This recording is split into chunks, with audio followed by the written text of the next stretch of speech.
Bismillahirrahmanirrahim. Assalamualaikum warahmatullahi wabarakatuh. Langsung saja, saya di sini sebagai moderator presentasi kelompok 1, kelompok akhlak tasawuf. Di sini kami mendapatkan bagian pengertian dari akhlak tasawuf, ruang lingkup, dan lain-lain. Nah, langsung saja, materi yang pertama itu tentang pengertian dari akhlak tasawuf akan disampaikan langsung oleh saya sendiri. Bismillahirrahmanirrahim. Assalamualaikum warahmatullahi wabarakatuh. Langsung saja, di sini saya akan menjelaskan tentang pengertian akhlak tasawuf. Nah, sebelumnya kita membahas dulu apa itu akhlak. Akhlak itu berasal dari kata khuluq.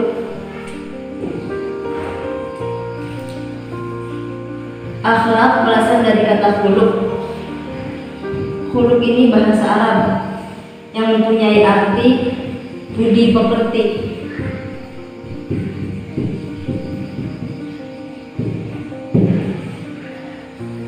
Akhlak berasal dari bahasa Arab, yaitu kata khuluq yang mempunyai arti budi pekerti. Budi pekerti ini sinonim dengan kata etika. Etika itu berasal dari bahasa Latin, yaitu ethos, yang mempunyai arti kebiasaan, dan juga sinonim dengan kata moral. Moral ini berasal dari bahasa Latin juga, yaitu kata mores, yang mempunyai arti kebiasaannya.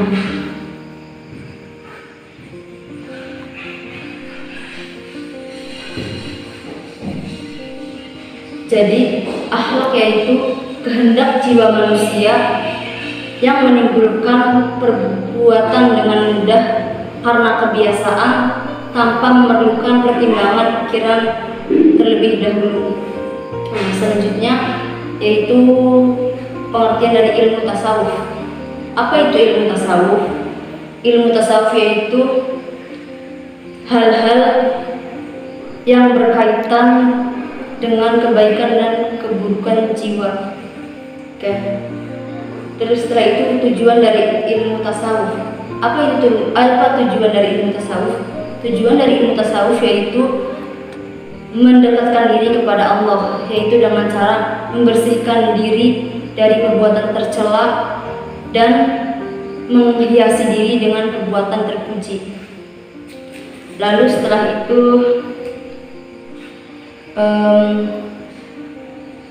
apa sih akhlak tasawuf itu? Akhlak tasawuf itu sama dengan akhlak mulia, yang mana sama halnya dengan serangkaian ibadah, yaitu kayak sholat, zakat, puasa. Ya. Jadi intinya akhlak tasawuf yaitu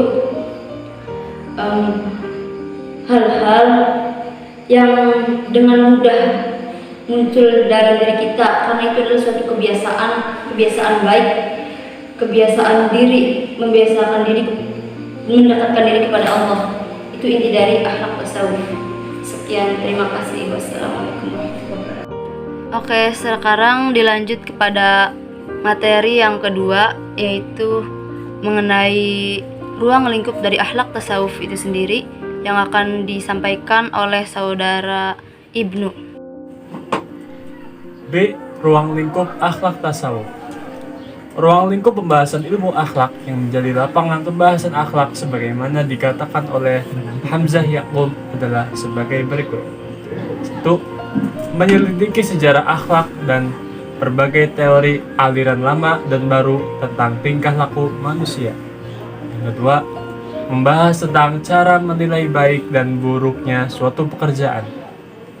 3. Menyelidiki faktor-faktor penting yang mencetak, mempengaruhi dan mendorong lahirnya tingkah laku manusia.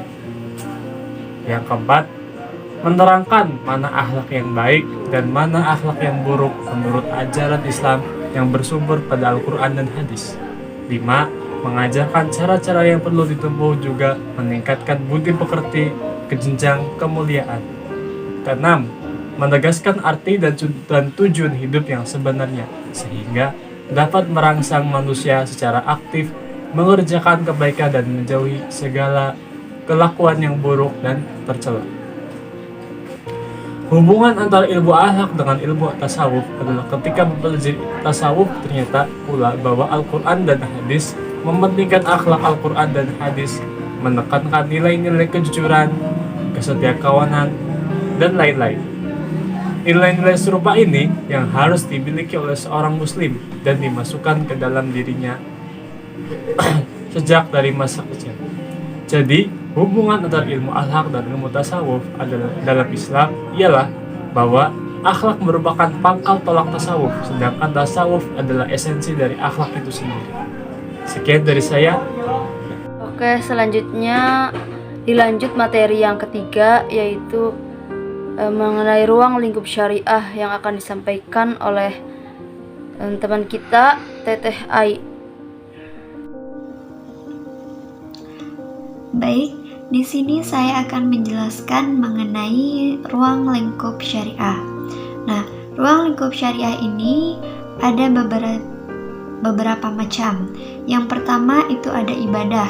Ibadah yaitu peraturan-peraturan yang mengatur hubungan langsung dengan Allah Subhanahu wa Ta'ala atau ritual. Di dalam ibadah ini dibagi menjadi dua, yaitu ada rukun Islam dan ibadah yang lainnya. Di dalam rukun Islam, seperti yang kita ketahui, yaitu ada mengucapkan syahadat, mengerjakan sholat, menunaikan zakat, puasa, dan menunaikan haji. Yang kedua yaitu ibadah lainnya. Nah, apa sih ibadah yang lainnya itu? Ibadah yang lainnya itu dibagi menjadi dua lagi, yaitu ada badani dan mali. Badani itu yang bersifat fisik. Contohnya seperti bersuci meliputi wudhu. Nah, untuk mali atau bersifat harta, contohnya seperti berkurban.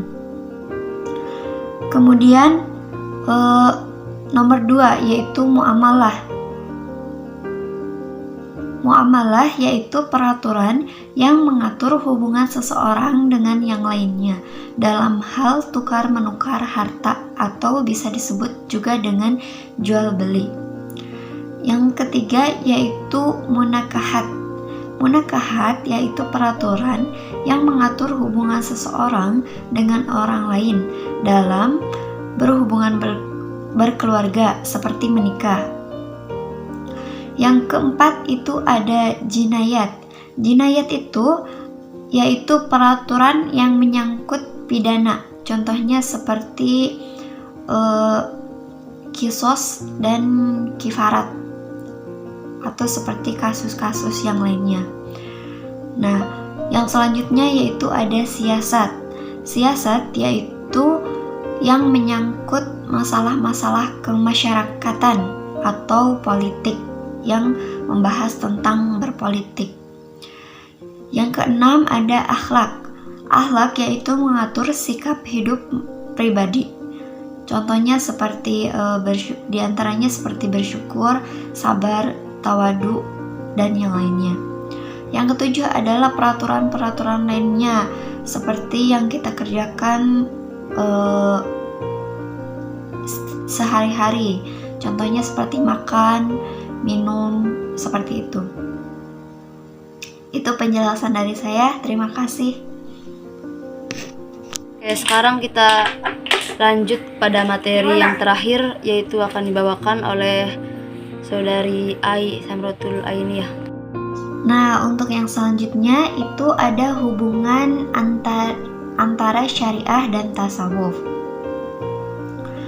Hubungan syariah dan tasawuf ini, menurut sebagian ulama, syariah dan tasawuf merupakan dua ilmu yang saling berhubungan sangat erat, karena keduanya merupakan perwujudan kesadaran ilmu yang mendalam.